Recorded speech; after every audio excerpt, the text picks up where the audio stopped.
Welcome to Bed Crime Stories Podcast. I'm your host, T. And if true crime is your jam, and like me, you enjoy delving into unsolved cases, trying to figure out who done it, please consider subscribing. Also, if you find value in my content, please hit that like button. Sadly and tragically, I need to address the hoax that was thrown out to the universe yesterday on another channel that shall remain nameless. The creator and her so-called researcher promised to prove that Candace Bly's missing younger sister, Rose-Marie Bly, was alive and well. These two ladies threw out the clickbait title, "Rose is Alive," and they claimed a family member was going to tell all. And the title drew some 3,000 viewers, all dying to hear that Rose-Marie Bly was in fact alive and well. And yes, we'd all love to hear that, see that, and have a miracle ending, just like we would with our baby, Summer Moon Utah Wells. Unfortunately, the only thing these two YouTubers caught on their fishing line was a big fat lie, and likely a scammer pretending to be Rose. The person they showed pictures of is not, in fact, Rose-Marie Bly. The pictures are of Rose-Marie's cousin, a woman named Julie. Julie is the daughter of Candace Bly's brother, Gerald Harrer, and his wife, Betty. And while Julie does bear some resemblance to Rose, she is not Rose.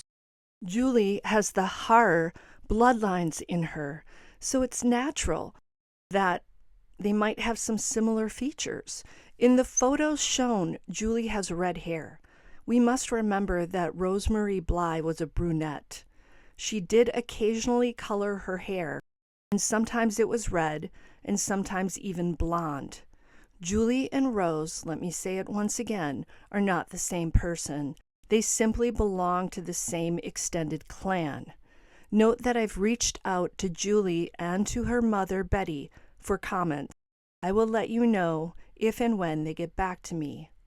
There's no evidence that Julie knows anything about this hoax. I believe she is likely yet another victim of collateral damage in this case and the Summer Wells case. In my opinion, it's an egregious move to do a live and say that Rose-Marie Bly, who's been missing for 13 years, is living, and say that you have the receipts to prove it. There were no receipts. This type of sloppy work not only hurts Rose-Marie Bly's family, her two young daughters, her ex-husband Chris, Rose's cousin Julie and her family, it also damages the case, which remains in open investigation in Polk County, Wisconsin. Ironically, these YouTubers even shared false information about Rose-Marie's mother, Candy Harrer, or Grandis as we call her. They said that this person they're claiming is Rose said that her mother, Candy Harrer, hit her in the head with a shovel, and that's how she sustained a head injury the week before she disappeared. The true story is that Rose Bly fell off a horse while barrel jumping, according to her husband Chris, and the hit that she took to her head was not that significant. The fake story that the fake Rose/Julie allegedly told was that Rose left of her own accord to escape her abusive mother and family.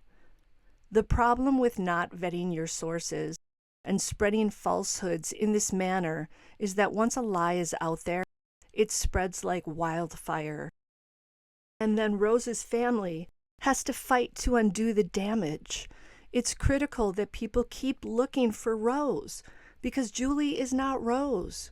Thus, Rose is still missing, and her family still needs to know that we're all continuing to look for her, to talk about her, to share her story. Let's say someone does share a tip with a YouTuber about Rose-Marie Bly. The ethical thing to do, the right thing to do, is to call the sheriff's office in Polk County, Wisconsin with that information. Let them investigate the situation, and do not do a live about such a thing until you've heard back from the sheriff's office. In my opinion, it's bad karma to put out misinformation about a missing human being. It makes me both sad and furious. I have trouble giving a free pass to this creator and her researcher because during the live, they were timing out anyone who dared to question their information, and they were definitely not open to a fair and impartial conversation. Until the next time on Bed Crime Stories. Now please do me a favor, hit that like button, subscribe, share, and comment.